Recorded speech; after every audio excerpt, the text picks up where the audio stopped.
আসসালামু আলাইকুম, স্বাগত জানাচ্ছি চ্যানেল আই সংবাদে। এখনকার সংবাদ আয়োজন নিয়ে আপনাদের সাথে আছি মেহরুন্নেসা তাহমিনা। বিস্তারিত সংবাদের শুরুতেই জানিয়ে দিচ্ছি ফ্রেশ আটা ময়দা সুজি সংবাদ শিরোনামগুলো। জুলাই ঘোষণা নিয়ে দলগুলো ফেব্রুয়ারিতে ঐক্যমত্যে পৌঁছবে বলে প্রধান উপদেষ্টার আশা। যুক্তরাষ্ট্রের নবনিযুক্ত চার্জ দ্য অ্যাফেয়ার্সের সাক্ষাৎ। পুলিশ, র্যাব, আনসার বাহিনীর পোশাকের রং পরিবর্তন। সীমান্তে বিজিবিকে সাউন্ড গ্রেনেড ও টিয়ারশেল ব্যবহারের অনুমতি। ভোট কারচুপি সহ অনিয়মের বিরুদ্ধে জনপ্রতিরোধ গড়তে সিইসির আহ্বান। বাড়ি বাড়ি গিয়ে ভোটার তালিকা হালনাগাদ শুরু। দল পুনর্গঠন করে রাষ্ট্র কাঠামো মেরামতে তারেক রহমানের তাগিদ। অনলাইনে যুক্ত হয়ে বিএনপিতে নিজের সদস্য পদ নবায়ন।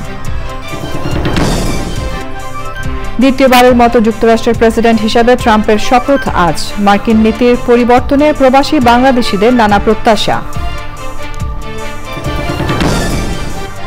এবং সিলেট স্ট্রাইকার্সকে 6 রানে হারিয়ে বিপিএলে ঢাকার দ্বিতীয় জয়। চিটাগাং কিংসের বিপক্ষে টস জিতে ফিল্ডিংয়ে রাজশাহী।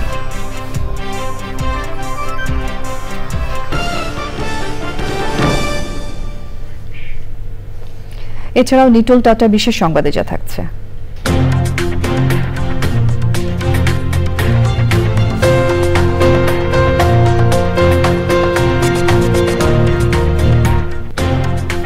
সচিবালয়ে আগুন নেভানোর মহড়ার খবর।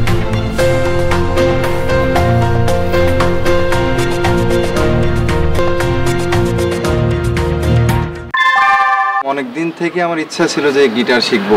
আমি যেহেতু স্টুডেন্ট, একবারে এতগুলো টাকাও ম্যানেজ করা সম্ভব হবে না। জানতে পারলাম বাবার মাধ্যমে যে বিকাশে সেভিংস করা যায়। এটা সবথেকে ভালো লাগে যে কম অ্যামাউন্ট দিয়ে করা যায়। ক্যাশ আউট করতে গেলে কোনো চার্জ লাগে না। বিকাশ অ্যাপে ডিপিএস টাকা জমায় সারা দেশ। সংবাদ শিরোনামগুলো জানাচ্ছিলাম।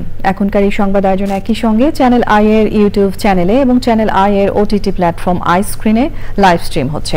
এবার যাচ্ছে বিস্তারিত প্রসঙ্গে। জুলাই ঘোষণার বিষয়ে ফেব্রুয়ারির প্রথম দিকে রাজনৈতিক দলগুলো ঐক্যমত্যে পৌঁছাবে বলে মনে করেন প্রধান উপদেষ্টা অধ্যাপক ডক্টর মোহাম্মদ ইউনূস। বাংলাদেশে নিযুক্ত মার্কিন যুক্তরাষ্ট্রের নতুন charge d' affaires Tracey Ann জ্যাকবসনকে তিনি এই কথা জানান। পরবর্তী সাধারণ নির্বাচন নিয়েও কথা বলেন প্রধান উপদেষ্টা। রাষ্ট্রীয় অতিথি ভবন যমুনায় প্রধান উপদেষ্টা অধ্যাপক ডক্টর মোহাম্মদ ইউনূসের সঙ্গে সাক্ষাৎ করে জ্যাকবসন বলেছেন, অন্তর্বর্তী সরকারের প্রতি যুক্তরাষ্ট্রের পূর্ণ সমর্থন রয়েছে। বাংলাদেশের উন্নয়ন ও সন্ত্রাস দমন সহ বিভিন্ন বিষয়ে অন্তর্বর্তী সরকারকে সমর্থন জানায় তার দেশ। ঘণ্টাব্যাপী বৈঠকে প্রধান উপদেষ্টা এবং চার্জ দ্য অ্যাফেয়ার্স প্রতিবেশীদের সঙ্গে ঢাকার সম্পর্ক, রোহিঙ্গা সংকট সমাধানে অগ্রগতি এবং মিয়ানমারের নিরাপত্তা পরিস্থিতি নিয়ে আলোচনা করেন। প্রধান উপদেষ্টা জ্যাকবসনকে জানান, সব প্রতিবেশীর সঙ্গে সম্পর্ককে গুরুত্ব দেয় বাংলাদেশ। পুলিশ, র্যাব ও আনসারের পোশাক বদলে যাচ্ছে। 3 বাহিনীর জন্য নতুন 3টি রং নির্ধারণ করা হয়েছে। আইন শৃঙ্খলা সংক্রান্ত উপদেষ্টা পরিষদের সভায় এই সিদ্ধান্ত নেওয়া হয়। বৈঠকে সীমান্তে নিরাপত্তা জোরদারে বিজিবির জন্য সাউন্ড গ্রেনেড ও কাঁদানে গ্যাস কেনার অনুমোদন দেওয়া হয়েছে। বিস্তারিত জানাচ্ছেন রফিকুল বাশার। নতুন সরকার গঠনের পর পুলিশ সহ আইন শৃঙ্খলা বাহিনীর মনোবল বাড়াতে নানা পদক্ষেপ নেওয়া হয়। তারই ধারাবাহিকতায় পুলিশ, র্যাব ও আনসারের পোশাক পরিবর্তনের সিদ্ধান্ত নেওয়া হলো।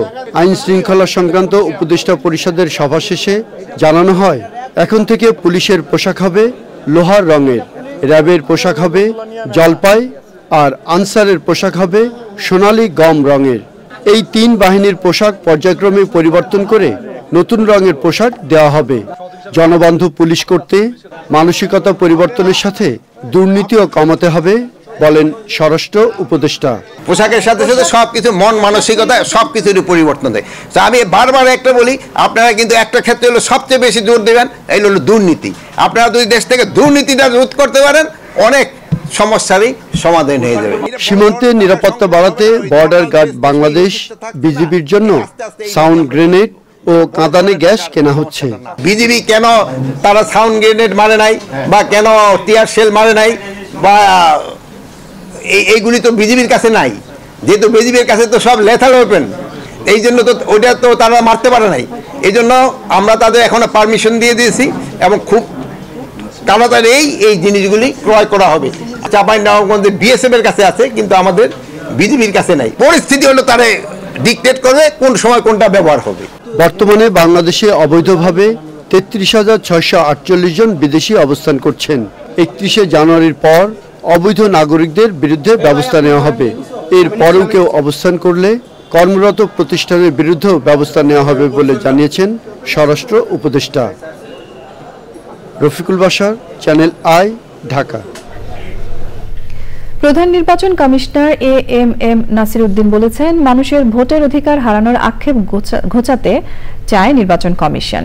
ভোটার তালিকা হালনাগাদ কার্যক্রম উদ্বোধন করে কারচুপি সহ সব অনিয়মের বিরুদ্ধে জনপ্রতিরোধ গড়ে তোলার আহ্বান জানিয়েছেন তিনি। অনুষ্ঠানে নির্বাচন কমিশনাররা বলেছেন, ভোটের কার্যক্রম শুরু হয়েছে, সুষ্ঠু নির্বাচনের জন্য কমিশন শপথবদ্ধ। মঈন হোসেনের ছবিতে নাজিব বেগের রিপোর্ট। স্বচ্ছ ভোটার তালিকা তৈরির অংশ হিসেবে বাড়ি বাড়ি গিয়ে ভোটার তালিকা হালনাগাদ কার্যক্রম শুরু করেছে নির্বাচন কমিশন। সাভার উপজেলা পরিষদে কার্যক্রমের উদ্বোধন করেন প্রধান নির্বাচন কমিশনার। 2008 সালের 1 জানুয়ারি অথবা এর আগে জন্মগ্রহণকারী এবং বিগত হালনাগাদ কার্যক্রমে যারা বাদ পড়েছেন তাদের তালিকাভুক্ত করা হবে। মৃতদের বাদ দিতে তথ্য সংগ্রহ করা হবে। এবার আমরা সুষ্ঠুভাবে ভোট দিতে পারবো এই আশা।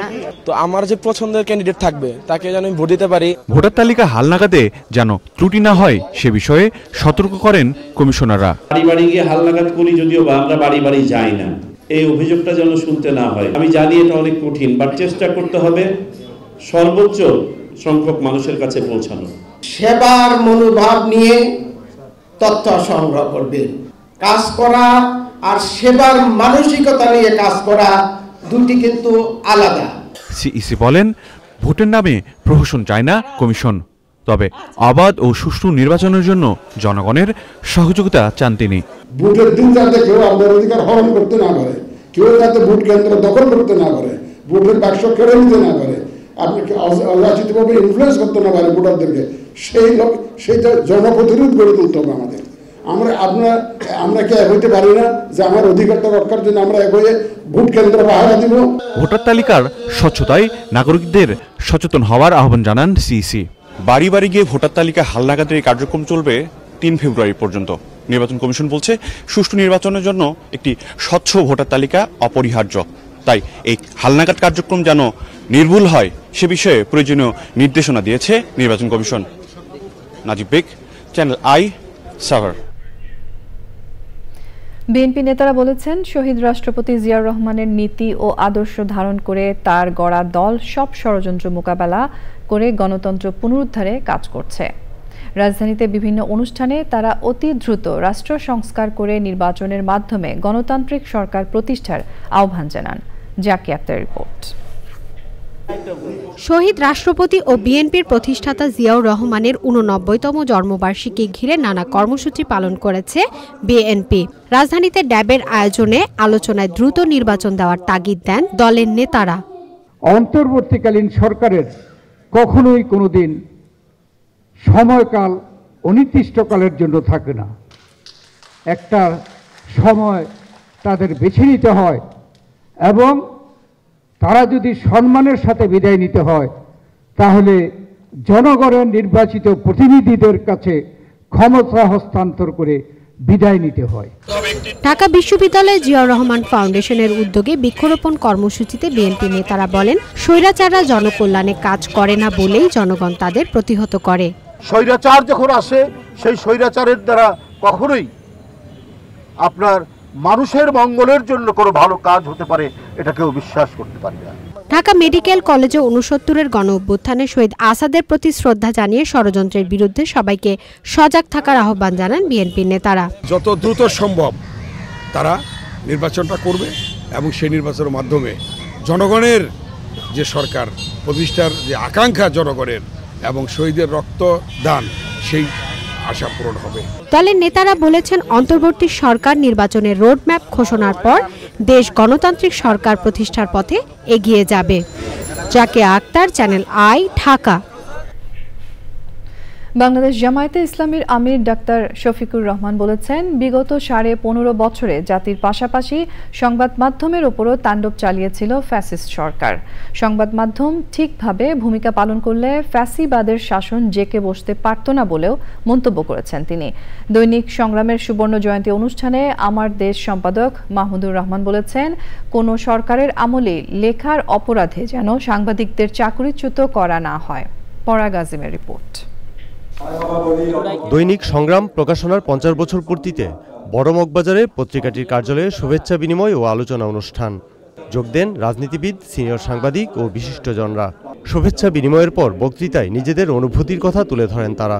সংগ্রাম হচ্ছে একটা প্রতীক, আধিপত্যবাদের বিরুদ্ধে প্রতীক, সম্প্রসারণবাদের বিরুদ্ধে প্রতীক। কোন সরকারের আমলে যেন কোনো সাংবাদিকের চাকরিচ্যুতি তার লেখার জন্য না হয়, তার মত প্রকাশের জন্য না হয়। বর্তমান সরকারের আইন করে দিতে হবে যে কোনো সাংবাদিককে মামলায় গ্রেফতারি পরোয়ানা দেওয়া যাবে না বিচার সমাপ্ত হওয়ার আগে পর্যন্ত। অনুষ্ঠানের প্রধান অতিথি জামায়াতে ইসলামীর আমির বলেছেন, ফ্যাসিস্ট সরকারের সময় দৈনিক সংগ্রাম সহ বিভিন্ন গণমাধ্যমের উপর নির্যাতন হয়েছে। জাতির উপর যেমন তাণ্ডব তারা চালিয়েছিল, এই সংবাদ জগতের উপর দিয়েও তাণ্ডব চালিয়েছিল। যদি জাতির দর্পণ হিসাবে সংবাদপত্র এবং বিভাগ হিসাবে সাংবাদিকরা ভূমিকা পালন করতেন, ফ্যাসিবাদী শাসন এইভাবে জাতির উপর জেঁকে বসতে পারত। নিউজটা একেবারেই সরাসরি সাদাকে সাদা বলবে, কালোকে কালো বলবে। ফ্যাসিবাদী আমলে এটা একেবারেই হয়নি। এখনো তার কিছু কালো ছায়া আমরা লক্ষ্য করি, কারণ রোগ যখন পুরানো হয়ে যায় এটাকে ক্রনিক ডিসিজ বলা হয়। ক্রনিক ডিসিজ কিন্তু সহজে সারে না, কিন্তু সারে, সময় লাগে। তা আমরা আশা করব যে এটা সারবে, এটা থাকবে না। জামায়াত ছাড়াও বিভিন্ন রাজনৈতিক দলের নেতারা অনুষ্ঠানে বক্তৃতা করেন। Parag Azim, channel I, Dhaka.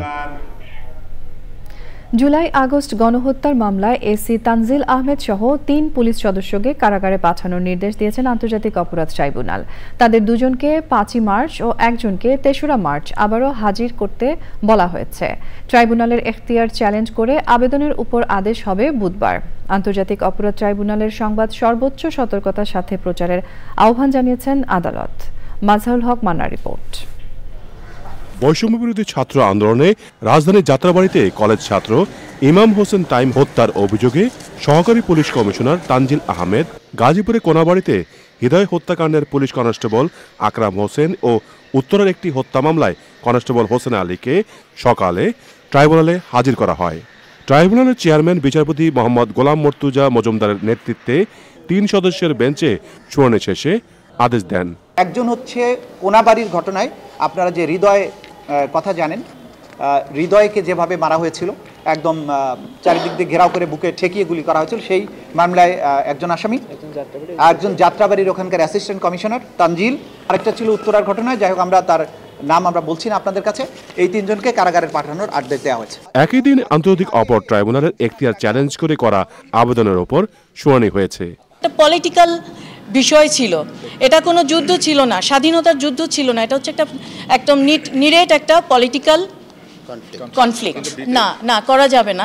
এই আইনের বিরুদ্ধে যে সমস্ত যুক্তি ওনারা তুলে ধরছেন সেটা বিবেচনারই করার কোনো সুযোগ নেই। ওনারা হাইকোর্টে গেলেও সেই আইনটা অবৈধ হবে না, কারণ এটা সাংবিধানিক প্রোটেকশনের আওতায় পড়ে। এই পিটিশনটা মূলত করা হয়েছে মিডিয়া অ্যাট্রাকশনের জন্য, সেটা আমরা বলেছি, এবং আমরা আবেদন করেছি আদালতের কাছে যে এই পিটিশন সামারিলি রিজেক্ট করে একটা দৃষ্টান্তমূলক পানিশমেন্ট দেওয়া উচিত। 22 তারিখে এই বিষয়ে আদেশ দেবেন আদালত।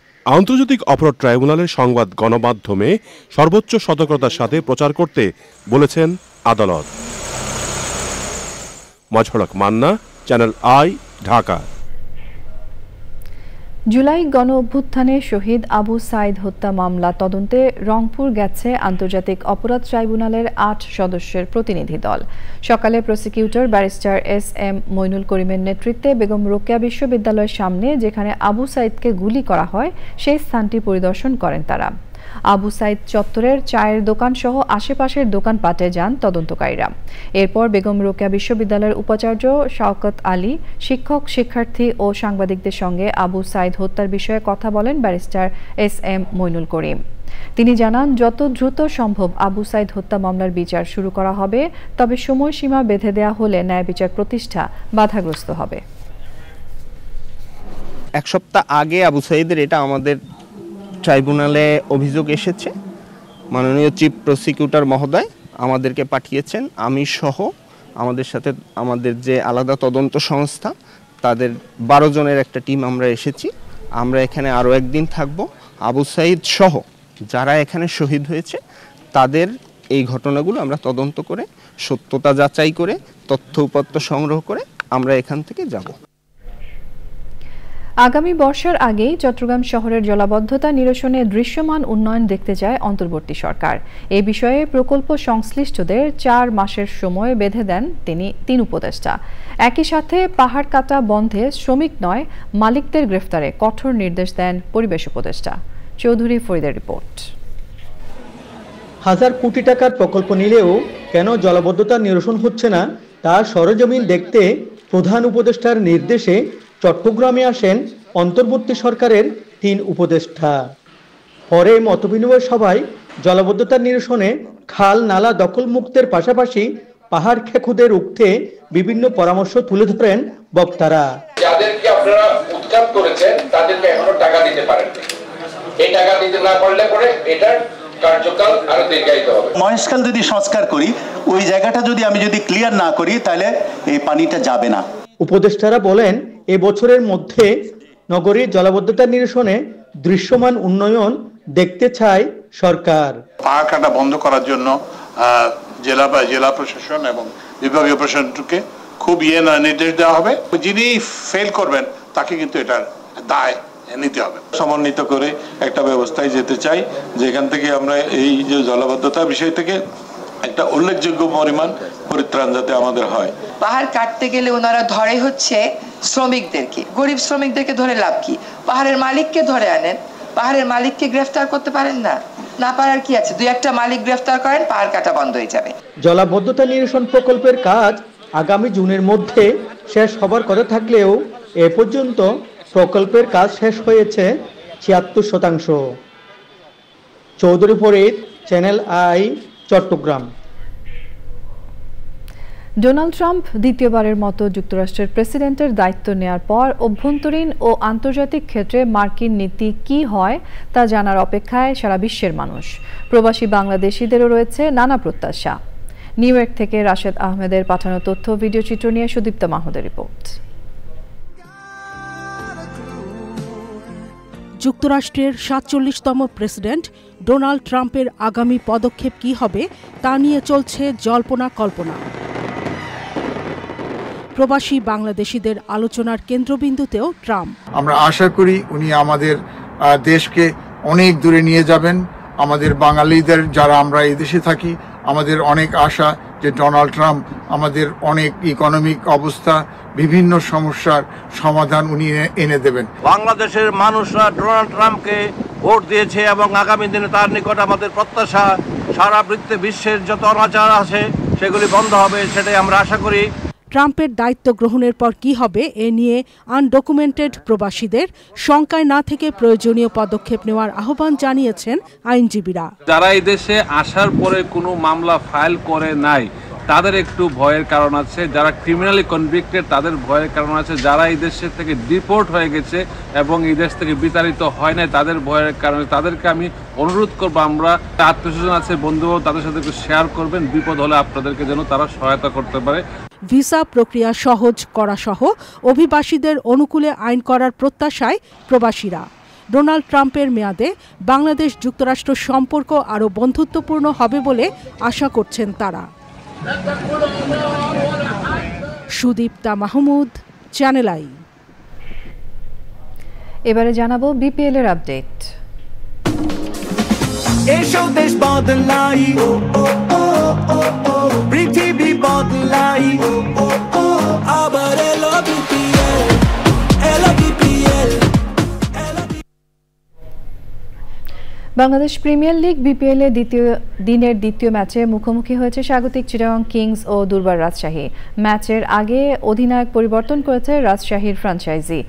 তাদের নিয়মিত অধিনায়ক ওপেনার এনামুল হক বিজয়ের পরিবর্তে দলকে নেতৃত্ব দিচ্ছেন পেসার তাসকিন আহমেদ। টস জিতে আগে বোলিং বেছে নিয়েছিলেন রাজশাহীর অধিনায়ক তাসকিন।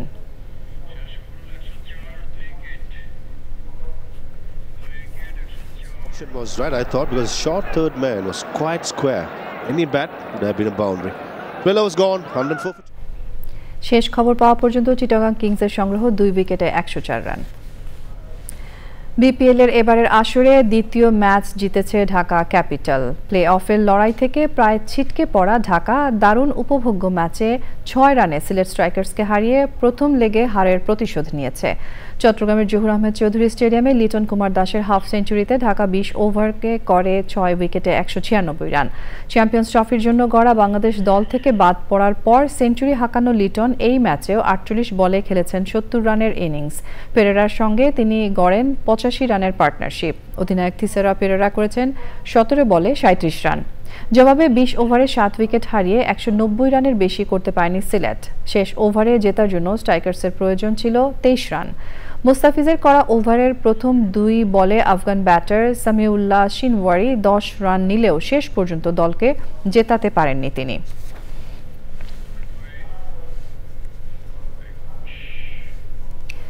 বিপিএলে নিজ দলের ক্রিকেটার দাউদ মালানের সঙ্গে তাকে ঘিরে বিতর্কিত ও অতিরঞ্জিত খবরে চটেছেন ফরচুন বরিশাল অধিনায়ক তামিম ইকবাল। সামাজিক যোগাযোগ মাধ্যমে পোস্ট করে এর প্রতিবাদ জানিয়েছেন তিনি। ইংলিশ ব্যাটার মালানো জানিয়েছেন তামিমের সঙ্গে তার কোনো অনাকাঙ্ক্ষিত ঘটনা ঘটেনি। চট্টগ্রাম থেকে আরও জানাচ্ছেন আদিল আহমেদ শান। চলতি বিপিএল সিজন 11-এ বিতর্ক পিছু ছাড়ছে না ফরচুন বরিশালের অধিনায়ক তামিম ইকবালের।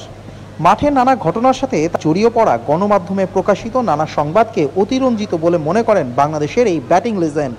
চিটাগং কিংসের বিপক্ষে রোববারের ম্যাচে ইংলিশ ক্রিকেটার ও টিমমেট দাউদ মালানের সঙ্গে তার রান আউট পরবর্তী ঘটনা গণমাধ্যমে ঠিকভাবে আসেনি জানিয়ে সামাজিক যোগাযোগ মাধ্যমে পোস্ট দিয়েছেন ফরচুন বরিশালের কাপ্তান। তামিমের সঙ্গে বদানুবাদের কথা অস্বীকার করে ইংলিশ ব্যাটার জানালেন তামিমের মুখোমুখি হতে নয়, প্রতিপক্ষের ফিল্ডারের কথার জবাব দিতেই এগিয়েছিলেন তিনি। I held my hand up and said sorry. Tamim turned around and walked away. And then I had a go at one of the other players who'd had a go at me, and then the next thing I know I'm standing in front of you guys doing a press conference. But me and Tamim have never had an issue and never said a word in anger to each other.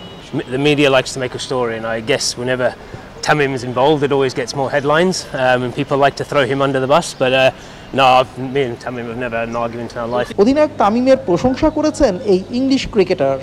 Yeah, maybe. You know, he's one of the biggest names in Bangladesh sport, and you know he's been a hero to the country. So I guess anything that involves him will create a headline, and that's what newspapers and media want. They want clicks and headlines and people to read the news and create scandals. But no, once again, অধিনায়ক হিসেবে তামিমের নেতৃত্ব শুধু মাঠে নয়, মাঠের বাইরেও উপভোগ করেন বলে জানিয়েছেন Malan. Adil Ahmed Shan, channel I, Chittagong. সংবাদের এই পর্যায়ে আমরা নিয়ে নিচ্ছি একটা বিরতি, এবং বিরতির পর আরও যা থাকছে। হাসিনার মেয়ে সাইমা ওয়াজেদ পুতুলকে বিশ্ব স্বাস্থ্য সংস্থার দক্ষিণ পূর্ব এশিয়ার আঞ্চলিক পরিচালক পদ বাতিল করতে পররাষ্ট্র মন্ত্রণালয়ের পর এবার স্বাস্থ্য মন্ত্রণালয়কে নির্দেশ দিয়ে চিঠি দিয়েছে দুদক। দুদক জানিয়েছে স্বাস্থ্য মন্ত্রণালয়ের অটিস্টিক সেলকে ব্যবহার করে ভুয়া প্রকল্পের নামে রাষ্ট্রের বিপুল অর্থ আত্মসাৎ করেছেন হাসিনা কন্যা পুতুল। রিপোর্ট করছেন রোকসানা আমিন। সাবেক প্রধানমন্ত্রী শেখ হাসিনার কন্যা সাইমা ওয়াজেদ পুতুলের দুর্নীতি নিয়ে এবার সরব দুর্নীতি দমন কমিশন। মায়ের ক্ষমতা অপব্যবহার করে বিশ্ব স্বাস্থ্য সংস্থার দক্ষিণ পূর্ব এশিয়া অঞ্চলের আঞ্চলিক পরিচালকের পদ বাগিয়ে নেয়ার অভিযোগে প্রয়োজনীয় ব্যবস্থা নিতে পররাষ্ট্র মন্ত্রণালয়ে চিঠি দিয়েছে দুদক। এবার স্বাস্থ্য মন্ত্রণালয়ের অধীনে অটিজম সেল অপব্যবহার করে ভুয়া প্রকল্প তৈরি ও সরকারি অর্থ আত্মসাতের অভিযোগে স্বাস্থ্য মন্ত্রণালয়ে চিঠি দিচ্ছে সংস্থাটি।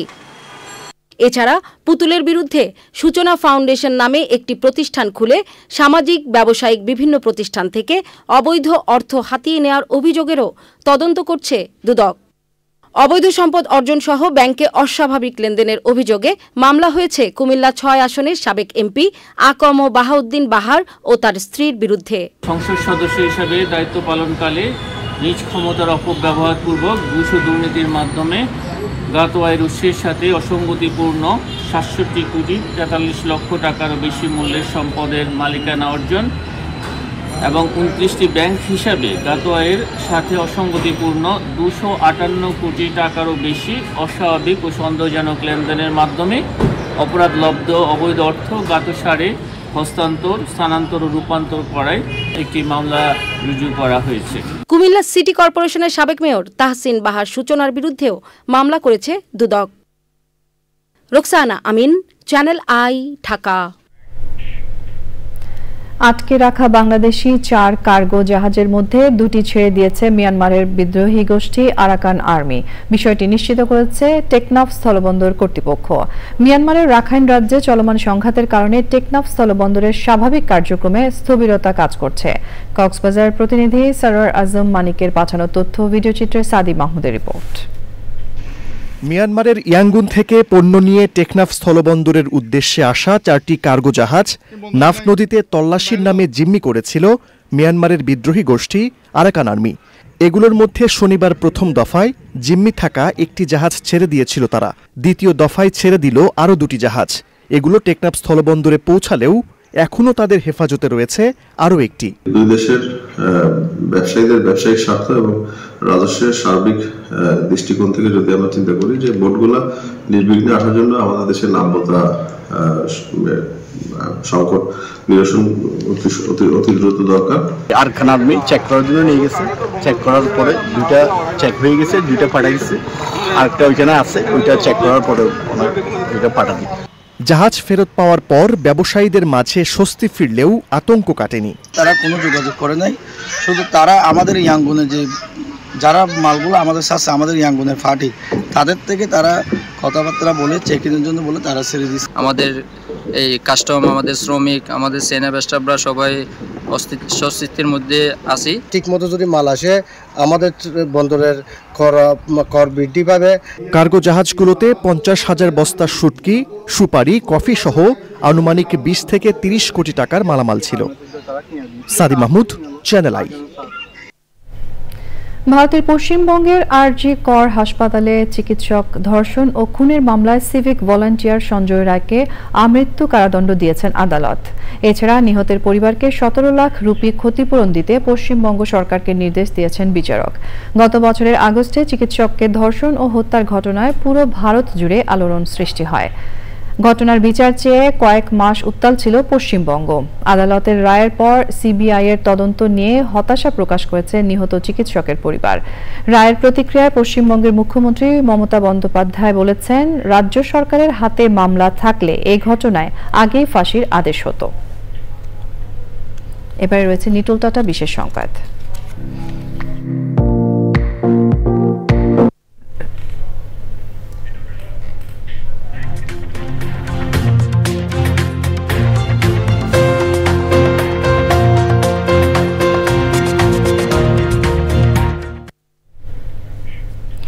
সচিবালয়ে স্বরাষ্ট্র মন্ত্রণালয়ের 4 তলায় হঠাৎ দেখা দেয় ধোঁয়া, সাথে সাথে বেজে ওঠে সাইরেন। এতে সারিবদ্ধভাবে কর্মকর্তা কর্মচারীরা ভবন থেকে নেমে যান সারিবদ্ধভাবে। তবে ভবনের সেই ধোঁয়া কোনো সত্যিকারের অগ্নিকাণ্ডের ধোঁয়া ছিল না, ছিল আগুন লাগলে কি করতে হয় তার মহড়া। সচিবালয়ের 7 নম্বর ভবনে আগুন লাগার পর সব ভবনে এমন মহড়ার সিদ্ধান্ত নেওয়া হয়েছে। ফায়ার সার্ভিস ও সিভিল ডিফেন্সের সেই মহড়ার প্রথম দিন ছিল স্বরাষ্ট্র মন্ত্রণালয়ে। পরে জানানো হয়, বিদেশে পাঠানো নমুনা পরীক্ষার ফল পাওয়ার পর সচিবালয়ে আগুনের চূড়ান্ত তদন্ত প্রতিবেদন দেয়া হবে। স্বরাষ্ট্র উপদেষ্টা সকলকে আগুনের বিষয়ে সচেতন হওয়ার আহ্বান জানান।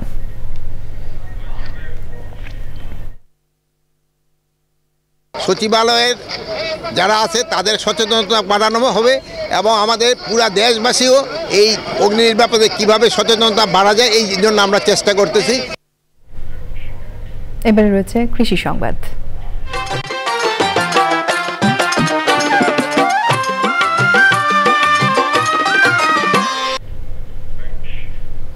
জয়পুরহাটের আক্কেলপুর উপজেলার মুনজিয়া গ্রামের সাইফুল ইসলাম ব্যক্তি উদ্যোগে 70% জমিতে গড়ে তুলেছেন সৌদি খেজুরের বাগান। ইতিমধ্যে সফল চাষি হিসেবে এলাকায় বেশ সমাদৃত হয়েছেন তিনি। তার সাফল্য দেখে অনেকেই এই রকম বাগান করার আগ্রহ দেখাচ্ছেন। প্রকৃতি সংবাদ।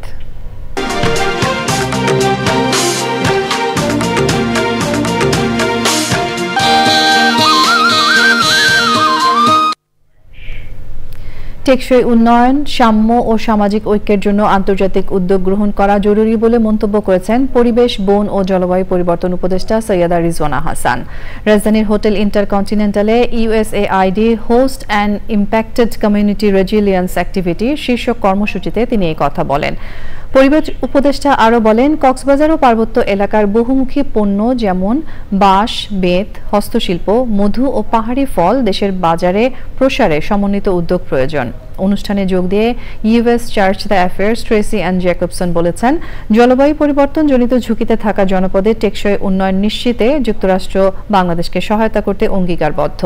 অনুষ্ঠানে নীতি নির্ধারক, উন্নয়ন অংশীদার এবং কমিউনিটি প্রতিনিধিরা অংশ নেন। Challenges from natural disasters like cyclones and hurricanes and flooding, which not only threaten lives directly but also create a ripple effect and prevent people from achieving the kind of economic outcomes and the food security and the educational outcomes that they want. And these are complicated problems, and we all need to work together to find durable solutions. We will be able to make real changes in people's life, make their life safe, as well as make sure that they do not remain hilly peoples who are unknown to the rest of Bangladesh. I think this market mechanism, this market opportunity will connect the hilly people with the rest of the people of Bangladesh. এবারে রয়েছে Pubali bank বাণিজ্য সংবাদ।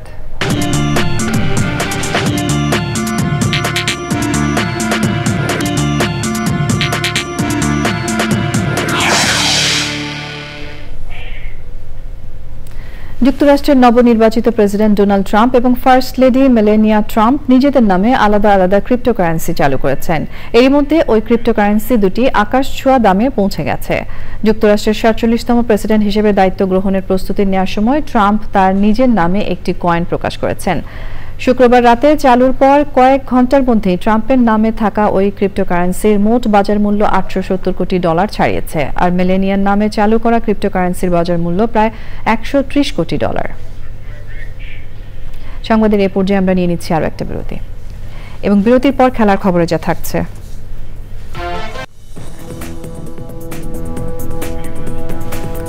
স্বাগত জানাচ্ছি আরও একবার channel I সংবাদে।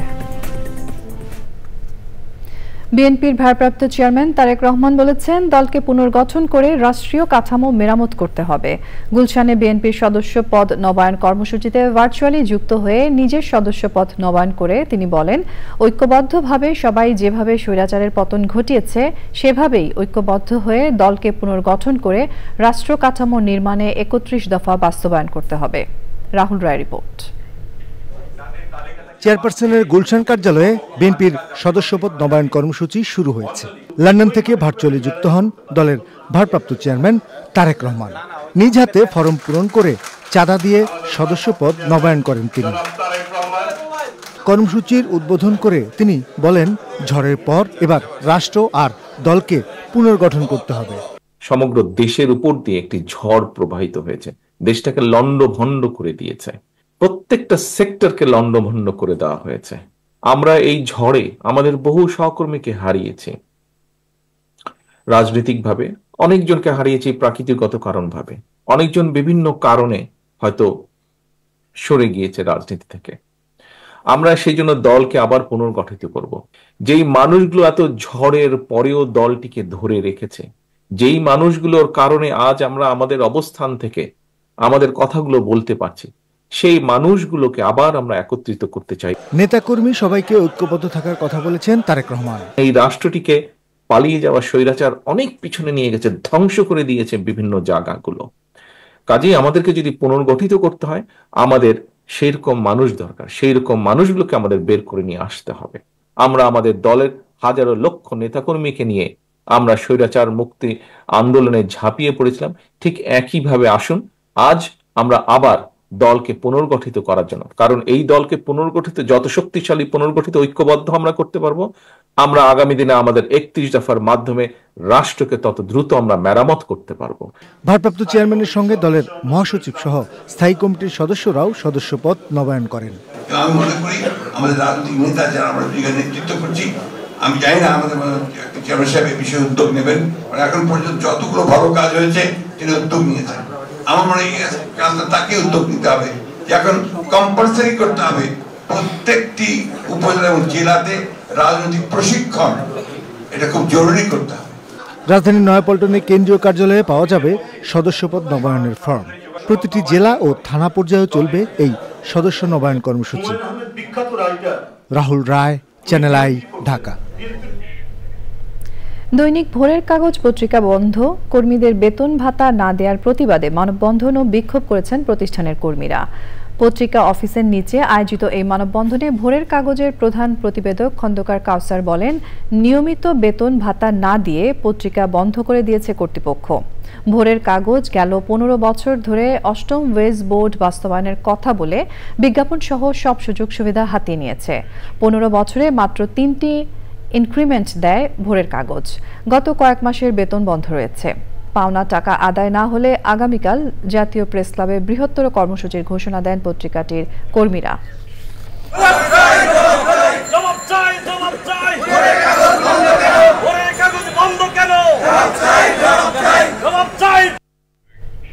এবারে রয়েছে খেলার খবর। জুলাই ঘোষণা নিয়ে দলগুলো ফেব্রুয়ারিতে ঐক্যমত্যে পৌঁছাবে বলে প্রধান উপদেষ্টার আশা। যুক্তরাষ্ট্রের নবনিযুক্ত চার্জ দ্য অ্যাফেয়ার্সের সাক্ষাৎ। পুলিশ, র্যাব, আনসার বাহিনীর পোশাকের রং পরিবর্তন। সীমান্তে বিজিবিকে সাউন্ড গ্রেনেড ও টিয়ার শেল ব্যবহারের অনুমতি। ভোট কারচুপি সহ অনিয়মের বিরুদ্ধে জনপ্রতিরোধ গড়তে সিইসির আহ্বান। বাড়ি বাড়ি গিয়ে ভোটার তালিকা হালনাগাদ শুরু। দল পুনর্গঠন করে রাষ্ট্র কাঠামো মেরামতে তারেক রহমানের তাগিদ। অনলাইনে যুক্ত হয়ে বিএনপিতে নিজের সদস্য পদ নবায়ন। দ্বিতীয়বারের মতো যুক্তরাষ্ট্রের প্রেসিডেন্ট হিসেবে ট্রাম্পের শপথ আজ। মার্কিন নীতির পরিবর্তনে প্রবাসী বাংলাদেশিদের নানা প্রত্যাশা। এবং সিলেট স্ট্রাইকার্সকে 6 রানে হারিয়ে বিপিএলে ঢাকার দ্বিতীয় জয়। চিটাগং কিংসের বিপক্ষে টস জিতে ফিল্ডিংয়ে রাজশাহী।